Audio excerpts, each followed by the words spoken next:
back to one of my videos. Today I'm demonstrating how to paint on a wine tumbler. Of course you can use this technique on just about anything that has a non-porous surface, but today I've chosen to paint on a wine tumbler. These are the supplies that we'll be using.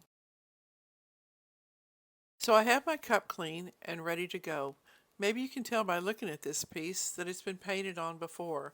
I decided to erase it and start over, and that's the beauty of alcohol ink on a non-porous surface, excluding Yupo paper.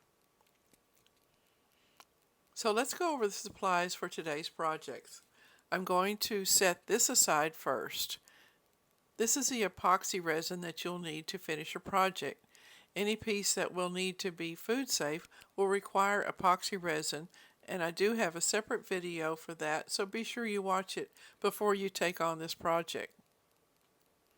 I also use this. This is a cup holder for a turner when you epoxy resin.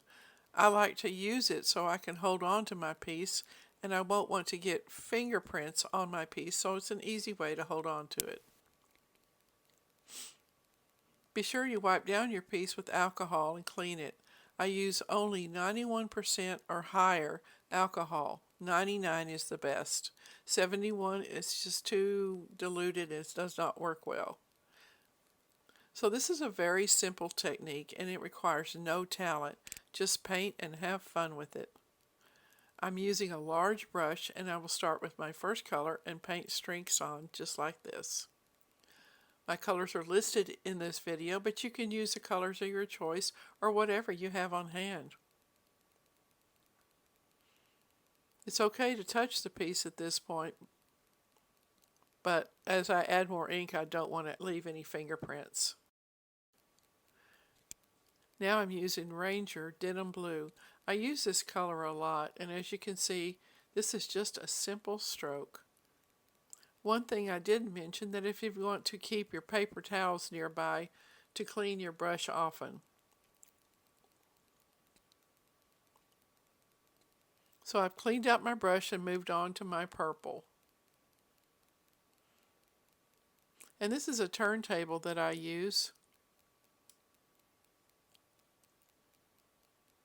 It makes it easy to work with my piece, and I also use a paper plate for easy cleanup. I like to use disposable tools rather than ones I have to clean, and I'm sure you will agree. Now I'm adding the wild plum. Notice I don't have every spot covered in the ink, and that's okay. Our next step will take care of that.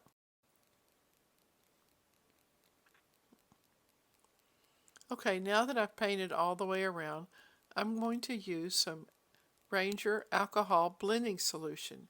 You can apply this directly, but I like to put some in a cup and paint it on so I have more control over the disbursement.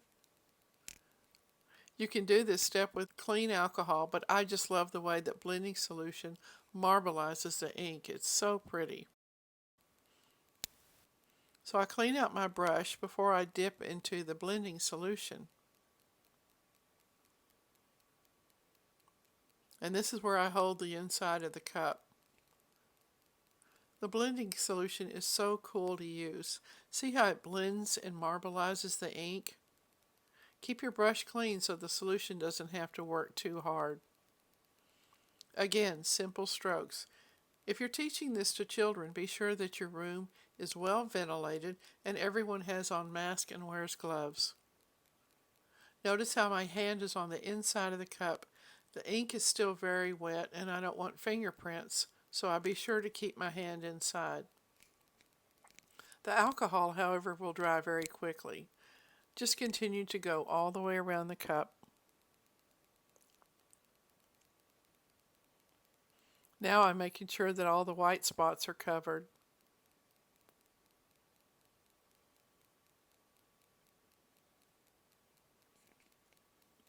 You can keep going and make this as light or dark as you want, but don't overthink it. I do that sometimes and then I wonder why I didn't stop earlier. Just so you know, the alcohol ink has a mind of its own and it will go where it wants.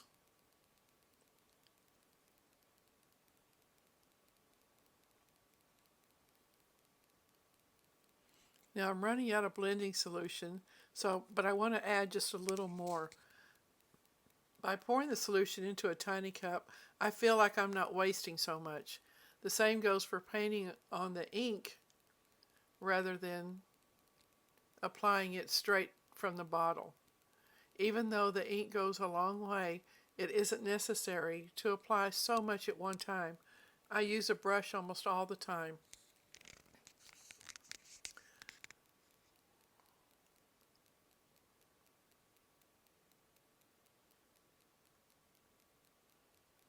I still see a few spots that I'm not real happy with.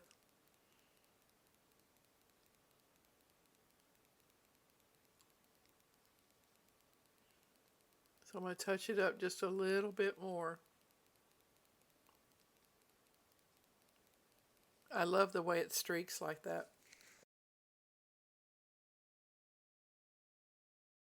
Now I see that my paper plate has a lot of ink on it, so I'm going to splotch it just a little bit with paper towel.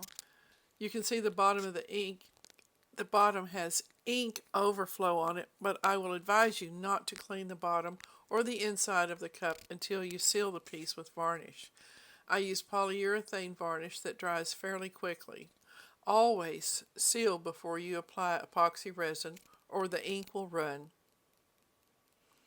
I know it sounds crazy, but I don't clean the bottom or the inside of the cup until the epoxy resin is completely dry. This prevents accidentally removing any ink from the painted area. Don't ask me how I know, just trust me. That's all for this project. Thanks, and I hope to see you again on one of my tutorials. If you have any questions, be sure you contact me.